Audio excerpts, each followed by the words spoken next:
Pour ce second talk, nous avons la joie d'accueillir un autre athlète en son genre, Damien Catani, lauréat 2018 et 2023. Il y en a qui aiment beaucoup le réseau ici. Cofondateur de Goalmap, une entreprise qui accompagne les autres entreprises à prendre soin de leurs équipes.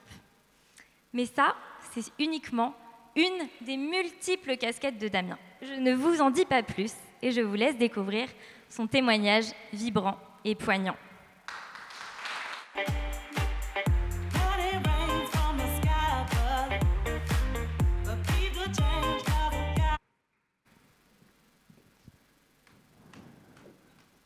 L'apothéose du bien-être au travail.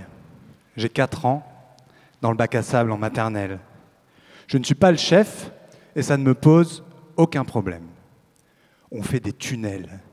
Je suis en binôme avec un certain Michael. Chacun creuse de son côté, puis les doigts se touchent, on fait le raccord, on élargit pour égaliser le tunnel. Et là, j'ai une autre idée. Je creuse une seule grande tranchée et je compacte la terre humide pour faire un pont entre les deux côtés de la tranchée. Le processus est inversé, ajouter plutôt que retrancher, c'est plus rapide, plus propre, et une fois le protocole partagé, on peut faire beaucoup plus de tunnels. Si je me souviens de cet épisode d'accomplissement au sein du groupe comme d'un moment de grâce, c'est que trouver sa place ne va pas de soi. En tout cas, pas pour moi. Passé ce pic de ma carrière, les choses se dégradent. Au primaire, on ne me laisse jouer au foot que si j'amène mon ballon. On pointe du doigt mes taches de rousseur en me disant que j'ai pris le soleil à travers une passoire. Au collège, je déambule seul dans la cour de récréation en feignant d'ignorer ce regard des autres qui me brûle. Je me suis construit en marge du groupe. Une forme aiguë de précocité intellectuelle et d'hypersensibilité a engendré chez moi un handicap social, une atrophie émotionnelle qui a marqué ma trajectoire. À l'adolescence, patatras, tout s'écroule. J'explore les paradis artificiels et je touche le fond. Je n'ai plus envie de rien, je ne ressens plus rien, j'ai perdu le contact avec mes émotions.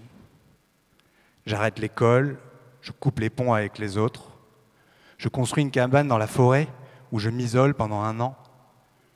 J'arrête de parler. Un jour, ma mère m'appelle et je réponds « Maman ».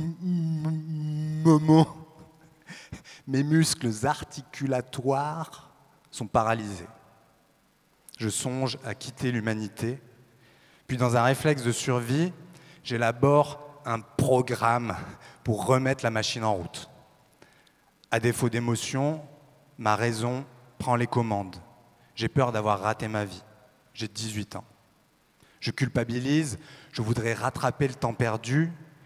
Et là, ma mission m'apparaît, faire fructifier mes grâces et mes talents. J'appelle ça trouver ma fréquence de résonance. Pour repartir de zéro, je déménage dans une ville où personne ne me connaît. Je ne savais pas, mais en psychologie, on appelle ça « environment control ». Je ne suis pas détruit, je suis déconstruit. Le Lego de ma vie a explosé en 1000 morceaux et j'ai l'opportunité de le réagencer, brique par brique. J'invente un système d'objectifs avec 3 catégories, intellectuelle, artistique, physique.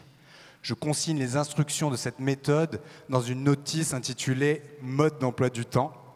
J'ai en permanence un chronomètre sur moi et je mesure tout mon temps efficace, c'est-à-dire le temps alloué à des activités qui me rapprochent de mes objectifs, soigneusement nomenclaturés.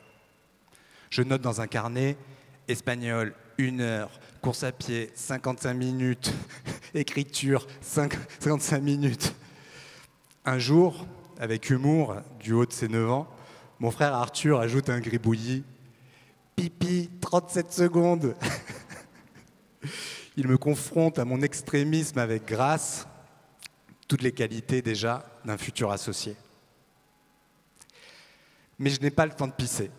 Je lis en marchant, joue aux échecs en mangeant, je trace des graphiques de mon VHE, mon volume hebdomadaire efficace, avec des diagrammes en bâton que j'essaie de faire grimper à 95 heures par semaine. Et la nuit, sur un dictaphone, j'enregistre mes rêves. J'en fais jusqu'à 20 par nuit, numérotés, stabilotés, rose pour les lieux, jaune pour les personnages. Tout cela me rassure.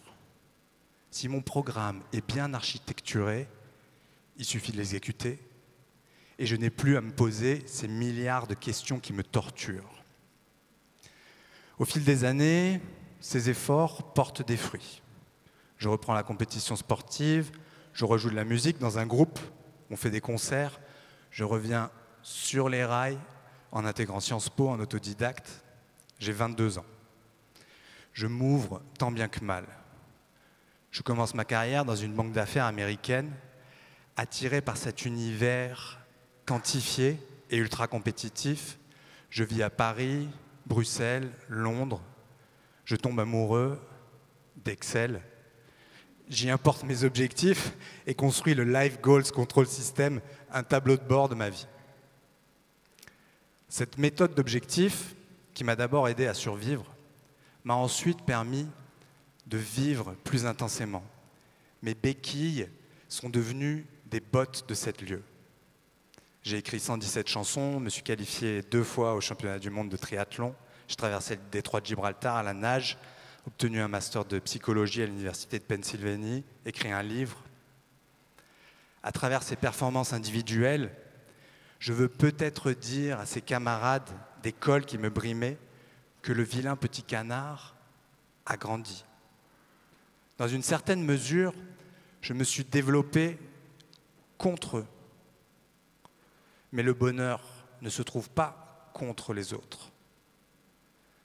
Arrivé au bout d'un modèle classique de réussite professionnelle, je quitte une vie confortable et sans impôts à Abu Dhabi pour devenir entrepreneur. Sans impôts aussi, mais sans revenus non plus. J'ai 37 ans. Avec Goalmap, nous développons aujourd'hui des programmes, on ne se refait pas, pour la qualité de vie au travail, santé physique, santé mentale et sécurité. Nous accompagnons les grands groupes et les administrations publiques dans l'amélioration du bien-être de leurs collaborateurs. Le bien-être des autres, drôle de destin pour un sociopathe.